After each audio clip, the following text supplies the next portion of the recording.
നബീന റസൂലുള്ളാഹി സ്വല്ലല്ലാഹു അലൈഹി വസല്ലം തങ്ങളാണ് പറഞ്ഞത്, അർബഉൻ മിൻ കൻസി ദുനിയാ, ദുനിയാവിൽ 4 നിധികളുണ്ട് സഹാബ.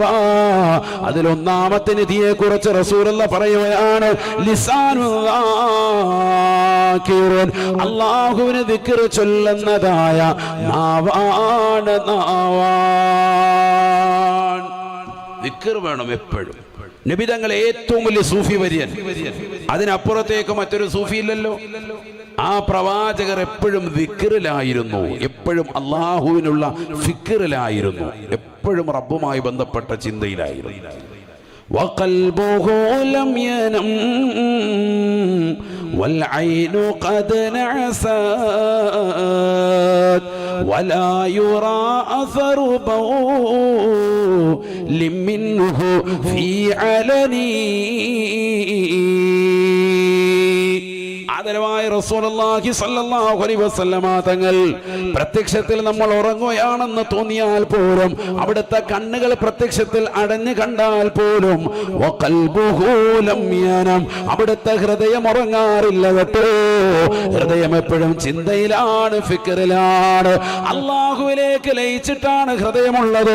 വഖൽബുഹു ലം യനം വൽ ഐനു ഖദ് നഅസത്, കണ്ണ് അടഞ്ഞാണ് കാണുന്നത്, ഉറക്കിലാണെന്നാണ് സഹാബത്ത് പറയുന്നത്, ഭാര്യമാർ പറയുന്നത്. എന്നാലും ഹൃദയം എപ്പോഴും അല്ലാഹുവുമായി ബന്ധിച്ചാൻ ഹബീബുനാ റസൂലുള്ളാഹി എപ്പോഴും ദിക്ർ തന്നെ. വേറൊരു പരിപാടിയിൽ ആവശ്യമില്ലാത്തൊരു പരിപാടിയില്ല. ഒരു ഫനായിക്കും ഫസാദിനും നേതൃത്വം കൊടുക്കാൻ നബിയില്ല. അള്ളാഹുമായി ബന്ധപ്പെട്ടുകൊണ്ടുള്ള ജീവിതം മാത്രം, എപ്പോഴും നാവിനെ ശ്രദ്ധിച്ചുകൊണ്ട് നിലകൊണ്ട്. നമ്മളൊക്കെ എന്തൊക്കെ ഫിത്തനകളാണ് പറയുന്നത്. ഈ നാവ് കൊണ്ട് ഇന്ന് വരെ ദിക്ർ ചെല്ലുന്നതിനേക്കാൾ 100 ഇരട്ടി ഫനായുടെയും ഫസാദിന്റെയും കിതാബ് ഓതി കൊടുത്തിട്ടുണ്ട് നമ്മൾ നാട്ടുകാർ. അള്ളാഹു നമ്മളെ കാക്കുമാറാവട്ടെ. നബീന റസൂലുള്ളാഹി സ്വല്ലല്ലാഹു അലൈഹി വസല്ലം തങ്ങളുടെ ചാരത്തേക്ക് ജാഅ റജുലുൻ ഇലാ റസൂലില്ലാഹി സ്വല്ലല്ലാഹു അലൈഹി വസല്ലം, അല്ലാഹുവിന്റെ റസൂലിന്റെ ചാരത്തേക്ക് വന്നുകൊണ്ട് നബി തങ്ങളോട് പറയുകയാണ്, ഔസിനി യാ റസൂലല്ലാഹ്, എനിക്കൊരു വസിയത്ത് നൽകുമോ ഹബീബേ, എനിക്കൊരു ഉപദേശം നൽകുമോ ഹബീബേ. അല്ലാഹുവിന്റെ റസൂൽ ഉടനെ പറയുകയാണ്, ആഖിദം ബിലിസാനിഹി ബിയദിൽ ഐസർ, ഇടത് കൈ കൊണ്ട് നാവിനെ പിടിച്ചിട്ട് നബി തങ്ങൾ പറഞ്ഞു അത്രേ, കുഫ അൻക ഹദാ, കുഫ അൻക ഹദാ. ഈ നാവ് കൊണ്ട് ആവശ്യമില്ലാത്ത ഫനായി ഫസാദ് പറയരുത്. നിന്റെ നാവിനെ ശ്രദ്ധിക്കണേ സഹോദരാ, നാവിനെ കടിഞ്ഞാനിടണേ എന്ന് ഹബീബുനാ റസൂലുള്ളാഹി. മൻ കാന യുഅ്മിനു ബില്ലാഹി വൽ യൗമിൽ ആഖിർ ഫല്യഖുൽ ഖൈറാ ഔ ലിയസ്മുത്. അല്ലാഹുവിനെ കൊണ്ട് വിശ്വസിക്കുന്നവരാണോ, അന്ത്യദിനത്തിൽ വിശ്വസിക്കുന്നവരാണോ, ഖബറിനെ കൊണ്ട് വിശ്വസിക്കുന്നവരാണോ, പരലോകത്തെ കൊണ്ട് വിശ്വാസമുള്ളവരാണോ, ഒന്നില്ലെങ്കിൽ നല്ലത് പറയണേ, അല്ലെങ്കിൽ മിണ്ടാതിരിക്കലാണ് ഖൈറെന്ന് നബിയുനാ റസൂലുള്ളാഹി. വാ തുറന്നാൽ നല്ലതേ പറയാവുള്ളൂ, അല്ലെങ്കിൽ ഏറ്റവും നല്ല എന്താ, മിണ്ടാതിരിക്കുക. ഫല്യഖുൽ ഖൈറൻ ഔ ലിയസ്മുത്, ഒന്നില്ലെങ്കിൽ നല്ലത് പറയാ, അല്ലാഹു വാ തുറക്കാതിരിക്കുക. അല്ലാഹു നമ്മളെ സാലിഹീങ്ങൾ ചേർക്കട്ടെ. കഴിഞ്ഞ ദിവസം കണ്ടില്ലേ, ഒരു ഉമ്മായും മകളും കൂടി അടിയും ബഹളം ഉണ്ടാക്കുന്നത്. സ്ഥലം ഞാൻ പറയുന്നില്ല, അല്ലാഹു നമ്മളെ കാത്തു സംരക്ഷിക്കട്ടെ. ഒരു വഴിയുടെ വിഷയമാണ്, മദ്രസയുടെ വിഷയമാണ് വഴി എന്നൊക്കെ പറഞ്ഞ് ബഹളം സോഷ്യൽ മീഡിയയിലുണ്ട്. എല്ലാ പത്രമാധ്യമങ്ങളിലും ദൃശ്യശ്രാവ്യ മാധ്യമങ്ങളിലും അതിന്റെ വീഡിയോ സഹിതം വന്നു കഴിഞ്ഞു.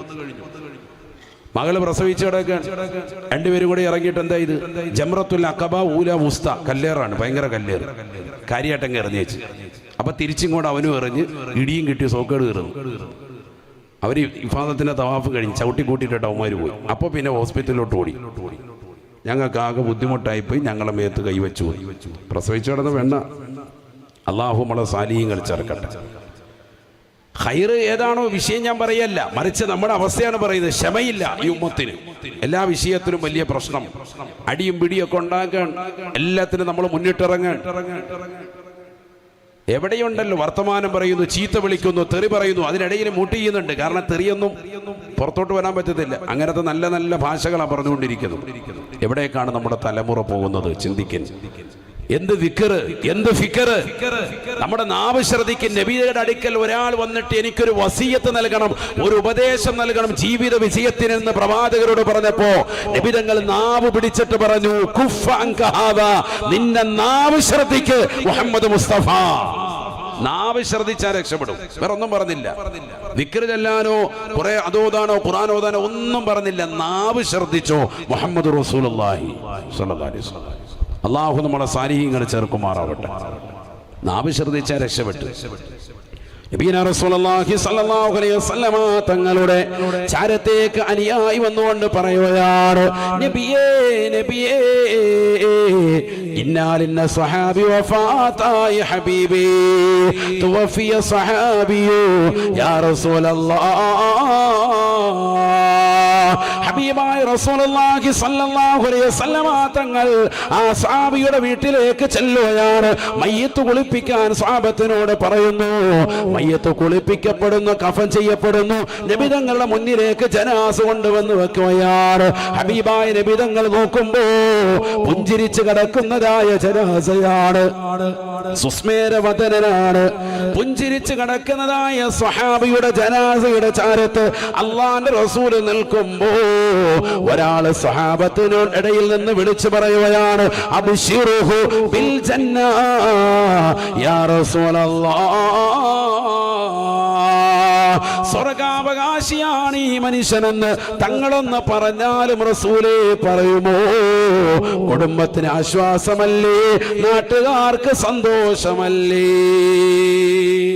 നല്ല പുഞ്ചിരിച്ച് കിടക്കാൻ അവൻ നബി എടുക്ക് പറഞ്ഞു. പുഞ്ചിരിച്ച് കിടക്കുന്ന ജനാസ എന്തായാലും സ്വർഗമാണല്ലോ, നമ്മുടെ വിശ്വാസം അങ്ങനെയാണ്. അതുകൊണ്ട് തന്നെ അയാൾക്ക് സ്വർഗാവകാശിയാണെന്ന് തങ്ങളൊന്ന് പറഞ്ഞേക്ക്. ഒരു സഹാബി അവിടെ നിന്ന് ഇങ്ങനെ ഒരു വാക്ക് പറഞ്ഞു, അബ്ശിറുഹു ബിൽ ജന്ന യാ റസൂലല്ലാഹ്. ഇയാൾ സ്വർഗാവകാശിയാണെന്ന് തങ്ങളൊന്ന് പറഞ്ഞേ. അപ്പൊ നബി സല്ലല്ലാഹു അലൈഹി വസല്ലം തങ്ങൾ പറഞ്ഞു, ലാ, സ്വർഗത്തിലാണെന്ന് ഞാൻ പറയില്ല. അങ്ങനെ നിങ്ങളെല്ലാരും കൂടി പറഞ്ഞിട്ട് പറയിപ്പിക്കാൻ പറ്റൂലല്ലോ, അങ്ങനെ പറയാനും പറ്റൂലല്ലോ. സ്വർഗം എന്ന് പറഞ്ഞാൽ നിസാരമല്ല. എന്നിട്ട് നബി തങ്ങൾ ഒരു വാക്ക് പറഞ്ഞു, അതാണ് നമ്മുടെ വിഷയവുമായി ബന്ധം. ഫലഅല്ലഹു അൻ യതകല്ലമ ഫീമാ ലാ യഅനീഹി. ആവശ്യമില്ലാത്ത കാര്യങ്ങൾ അദ്ദേഹം ജീവിതത്തിൽ സംസാരിച്ചിട്ടുണ്ടാവാം. മുഹമ്മദ് റസൂലുള്ളാഹി ജീവിച്ചിരിക്കുന്ന കാലയളവിൽ എന്തെങ്കിലും ഫനായോ ഫസാദോ പറഞ്ഞ് തന്റെ നാവ് കൊണ്ട് എന്തെങ്കിലും മോശത്തരം പറഞ്ഞിട്ടുണ്ടെങ്കിൽ, ആളുകളുടെ അഭിമാനത്തിന് ശതം വരുത്തിയിട്ടുണ്ടെങ്കിൽ, അടിപിടി കേസുകൾ അകപ്പെട്ടു പോയിട്ടുണ്ടെങ്കിൽ അവർ പൊരുത്തപ്പെട്ടു കൊടുക്കാതെ ഈ മനുഷ്യൻ എങ്ങനെ സ്വർഗം മുൽകും? അതുകൊണ്ട് മുഹമ്മദ് ആകുന്ന പ്രവാചകനാകുന്ന ഞാൻ ഈ മനുഷ്യൻ പുഞ്ചിരിച്ച് കിടക്കുന്ന ജനാസയാണെങ്കിൽ പോലും സ്വർഗത്തിൽ കിടക്കുന്ന വ്യക്തിയാണെന്ന് പറയാൻ എന്നെ കിട്ടില്ല. ഫലഅല്ലഹു അൻ യതകല്ലമ ഫീമാ ലാ യഅനീഹി ഹബീബ് മുഹമ്മദ് മുസ്തഫ. ആവശ്യമില്ലാത്ത കാര്യമൊക്കെ ജീവിതത്തിൽ പറഞ്ഞിട്ടുണ്ടെങ്കിലോ അയാളെ കുറിച്ച് ഞാൻ എങ്ങനെ സ്വർഗത്തിലാണെന്ന് പറയുമെന്ന് മുഹമ്മദ് റസൂലുള്ളാഹി. വലിയ വിഷയമാണത്. നാവ് എപ്പോഴും ശ്രദ്ധിക്കണം. അതുകൊണ്ടല്ലേ മുൻഗാമികളൊക്കെ സൂക്ഷ്മത വെച്ചിട്ട് ചെറിയ ചരൽക്കല്ല് കഴുകി ക്ലിയർ ചെയ്തിട്ട് വായിലിട്ട് കിടക്കും. കാരണം എന്താ? വർത്താനം പറയാനുള്ള സാഹചര്യം ഒഴിവാക്കുക. ഇന്നാണെങ്കിൽ ആ കല്ല് മുഴുവൻ പൊടിച്ചു കിട്ടും. വായിക്കാത്ത നമ്മുടെ ക്രഷറി പോലെ ചവച്ചരച്ചിട്ട് അതും കൂടെ വേണം വിഴുങ്ങിയേക്കും. അള്ളാഹു നമ്മളെ കാക്കുമാറാവട്ടെ. കല്ലിട്ട് കൊടുത്തിട്ടൊന്നും രക്ഷയില്ല. കാരണം വർത്താനം പറഞ്ഞുകൊണ്ട് തന്നെ ഇരിക്കാൻ. ചില ആളുകൾക്ക് 2 മിനിറ്റ് കിട്ടിയ വർത്തമാനം പറയണം. ഇത്തിക്കാഫിന് പള്ളി കയറിയതാൽ മിമ്പറിൽ കടന്ന കഴുത്തിൽ കടന്നതാകുന്ന തസ്ബി അല്പം നേരം കഴിയുമ്പോൾ ഹാജിയാറ കഴുത്തിലുണ്ട്. അത് വിട്ടുകൊണ്ട് ഇങ്ങനെ ഫനായും ബസാദും പറഞ്ഞോണ്ട് പള്ളിക്കകത്ത് കയറി എന്തിനാണ്? ഖുർആൻ ഓത്, ദിക്ർ ചെല്ല, വല്ല ഔറാദ് എടുക്കല്ലേ? ഇതല്ല. പള്ളിയുടെ പുറത്തുണ്ട്. റമദാനിലാണെങ്കിൽ കഞ്ഞിപ്പരയിലുണ്ട്. വെറുതെ ഇങ്ങനെ ഇരുന്ന് ഫനാം ഫസാദ്. ചില ആളുകൾ സുബൈ നിസ്കരിക്കാൻ വരുന്നത് തന്നെ തൊട്ടടുത്തുള്ള ഏതെങ്കിലും ഒരു ചായക്കടയിൽ പോയിട്ട് 8 മണി വരെ ഫനായുടെ കിതാബ് ഓതി കൊടുക്കാനാണ്. അയാൾ സുബൈ കരിച്ചു കഴിഞ്ഞാൽ ഉടനെ ചാടി ഇറങ്ങും, പള്ളിക്കകത്തില്ല. എന്നാൽ സുബൈ കഴിഞ്ഞിട്ട് ഉദയം വരെ അവിടെ ഇരുന്ന് ദിക്ർ ചൊല്ലിയാൽ അവന് പരിപൂർണമായ ഉംറയുടെ പ്രതിഫലമുണ്ട് എന്ന് മുഹമ്മദ് മുസ്തഫ. നബിയുനാ റസൂലുള്ളാഹി സ്വല്ലല്ലാഹു അലൈഹി വസല്ലം തങ്ങൾ പറയുകയാണ് ഖൗമുൻ സല്ലു സുബ്ഹ വദകറുല്ലാഹ അസ്സ വജല്ല ഹത്താ തതുലു അശംസു തഅദിലു ഉംറതൻ താമതൻ താമതൻ താമാ. ഒരു വിഭാഗം ആളുകൾ സുബഹി നമസ്കാരം ജമാഅത്തായി നിർവഹിച്ചു. ഉദയത്തിന്റെ സമയം വരെ പള്ളിയിലേക്ക് കയറുമ്പോൾ തുലു എന്ന് പറഞ്ഞ് പ്രത്യേകമായി ഉദയത്തിന്റെ സമയം അടയാളപ്പെടുത്തിയിട്ടില്ലയോ? ആ ഉദയത്തിന്റെ സമയം നോക്കി അതുവരെ കിബിലക്ക് അഭിമുഖമായിരുന്നുകൊണ്ട് അള്ളാഹുവിന്റെ ദിക്റിലായി അള്ളാഹുവിന് നന്ദി പ്രകാശിപ്പിച്ചുകൊണ്ട് പടച്ചറപ്പിനോട് ദിക്ർ ചൊല്ലിക്കൊണ്ട് നിലകൊള്ളുന്നവരില്ലയോ? ഹബീബായ നബി തങ്ങൾ പറയുകയാണ് ഹത്താ തതുലു അശംസു, സൂര്യൻ ഉദിക്കുന്നത് വരെ ആ നില അവൻ തുടർന്നുകൊണ്ട് പോയാൽ തഅദിലു ഉംറതൻ താമതൻ താമതൻ താമാ. സംശയിക്കേണ്ട മുസ്ലിമേ മുസ്ലിമത്തേ, പരിപൂർണമായ പരിപൂർണമായ പരിപൂർണമായ ഉംറയുടെ പ്രതിഫലം അവൻ അല്ലാഹു രേഖപ്പെടുത്തുമെന്ന് നബിയുനാ റസൂലുള്ളാഹി. നാട്ടിലുള്ള ചമ്മണ്ണൂർ മഹലിലുള്ളതാകുന്ന മുസ്ലിമീങ്ങൾ അള്ളാഹുവിന്റെ പരിശുദ്ധമാക്കപ്പെട്ട കഅബ ലക്ഷ്യം വെച്ചുകൊണ്ട് മക്കത്തുൽ മുക്കറമയിലേക്ക് ഹജ്ജിന് വേണ്ടി യാത്ര തിരിച്ചവരില്ലേ? ഇത് കണ്ടുകൊണ്ട് സമ്പത്തില്ലാതെ വിഷമിക്കുന്ന ഉമ്മ, നിന്റെ വീടിനകത്തളത്തിലിരുന്നു കൊണ്ട് എല്ലാ ദിവസവും ഉംറ ചെയ്ത് കിട്ടുന്ന പ്രതിഫലം അല്ലാഹുവിന്റെ റസൂൽ നിനക്ക് വാഗ്ദാനം നൽകുകയാണ്. സുബഹി നമസ്കാരം അവ്വൽ വഖത്തിൽ നമസ്കരിക്കുകയും 1 മണിക്കൂർ സമയമെങ്കിലും ദിക്റിലായി കഴിഞ്ഞുകൂടുന്ന ഏതൊരു സഹോദരനുണ്ടോ സഹോദരിയുണ്ടോ അവർക്ക് തീർച്ചയായും ഉംറയുടെ പ്രതിഫലമാണെന്ന് ഹബീബുനാ റസൂലുള്ളാഹി. അല്ലാഹു തൗഫീഖ് തരട്ടെ. ഇതൊക്കെ ഡെയിലി നൈറ്റ് എല്ലാ ദിവസവും പറ്റും. ഇന്ന് രാവിലെ ചെയ്തവർക്ക് ഇന്നൊരു ഉംറ, നാളെ രാവിലെ ചെയ്യുന്നവർക്ക് അടുത്ത ഉംറ. അതുകൊണ്ടാണ് പഴയ ആളുകളെ നിങ്ങൾ കണ്ടിട്ടുണ്ടാവും, പള്ളിയിലൊക്കെ സുബഹി നിസ്കരിച്ചിട്ട് കുറച്ചു നേരം അവിടെ ഇരിക്കും. സ്വല്പം പഴയ ആളുകൾ സുബഹി നിസ്കരിച്ചിട്ട് എന്ത് ചെയ്യും? അവരങ്ങനെ തന്നെ ഇരിക്കും. 1/2 മണിക്കൂർ 1 മണിക്കൂർ കഴിഞ്ഞിട്ടേ പോകുള്ളൂ. ഖുർആൻ ഓതും, ദിക്ർ ചൊല്ലും, എല്ലാ പരിപാടിയും അവർ ചെയ്യും. ഇന്നിപ്പോൾ അതൊന്നുമില്ല. അതെന്താണ് അങ്ങനെ ചെയ്യാൻ കാരണം? ഈ ഉംറയുടെ പ്രതിഫലം നേടിയെടുക്കുക. അല്ല, നിങ്ങൾ മനസ്സിലാക്കിയല്ലോ അല്ല. ഇന്ന് നമ്മുടെ കൗമൊക്കെ സുബഹി കഴിഞ്ഞ് പോയി കിടന്ന് ഉറങ്ങാൻ. ഇന്ന് BA കഴിഞ്ഞവരും BCA കഴിഞ്ഞവരും MA കഴിഞ്ഞവരും എഞ്ചിനീയർ കഴിഞ്ഞവരും ഡോക്ടറേറ്റ് എടുത്തവരും ഒക്കെ നല്ല ജോലി കിട്ടുന്നില്ല. അവരവർക്ക് യോജിച്ച ജോലിയില്ല. എന്താ കാരണം? സുബഹി കഴിഞ്ഞുള്ള ഉറക്കം. ഇത് ഞാൻ പറഞ്ഞതല്ല, ഇമാമികളെ രേഖപ്പെടുത്തിയതാണ്. ബറക്കത്ത് കെട്ടവനായിരിക്കണമെങ്കിലേ സുബഹിക്ക് ശേഷം ഉറങ്ങ് പരമസുഖത്തിലേ.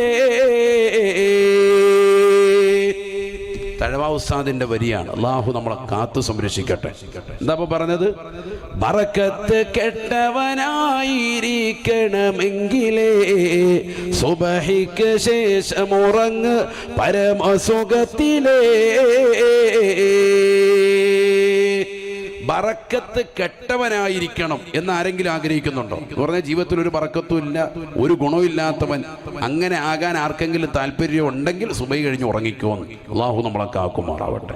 ഏറ്റവും ബറക്കത്തുള്ള പീക്ക് ടൈമാണ് ഇത്, സുബഹി കഴിഞ്ഞിട്ടുള്ള സമയം. നബി തങ്ങൾ എല്ലാ യാത്രകളും തുടങ്ങിയിരുന്നത് ആ സമയത്ത്. യാത്ര പോകുന്നത് നബി തങ്ങൾ സുബഹിയുടെ സമയത്താണ്. സുബഹി നിസ്കരിച്ചിട്ടാണ് നബി തങ്ങൾ യാത്ര തുടങ്ങിയിരുന്നത്.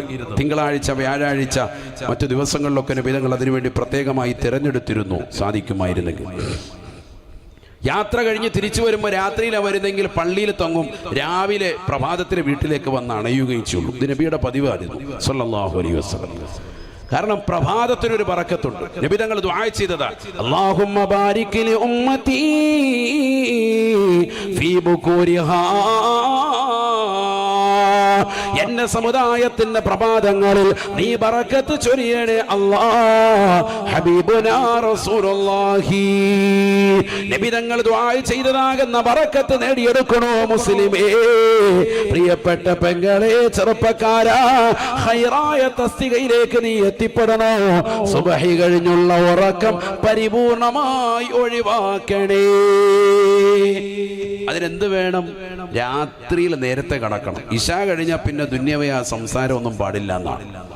എന്തെങ്കിലും ചെല്ലുന്നുണ്ടെങ്കിൽ വിക്റുകളോ ഖുർആനോ മറ്റുമുള്ളതായിട്ട് ബന്ധപ്പെടാവുള്ളൂ. ഇശാ നമസ്കാരം കഴിഞ്ഞാൽ മുൻഗാമികളായ സ്വാലിഹീങ്ങൾ ദുന്യവിയായ സംസാരം ഒഴിവാക്കിയിരുന്നു. നമ്മളോ ഇശാ കഴിഞ്ഞാൽ സുബൈ വരെ പിന്നെ ദുന്യവിയായ സംസാരമാണ്.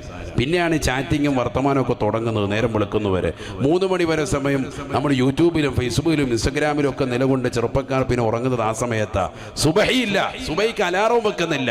8 മണി 9 മണി അവൻ്റെ ഇഷ്ടത്തിന് അലാറം വെക്കാണ്. കാരണം ആ സമയത്ത് എഴുന്നേറ്റാൽ മതി, ചാപ്പാടടിച്ചാൽ മതി. അതാണ് നീയത്ത്. അവൻ നീയത്ത് പോലെ കാര്യം നടക്കാൻ സ്കരിക്കാൻ താല്പര്യമില്ല. രാത്രി വളരെ വൈകി ഉറങ്ങുന്നു. അള്ളാഹു നമ്മുടെ സാലിഹീങ്ങൾ ചേർക്കട്ടെ.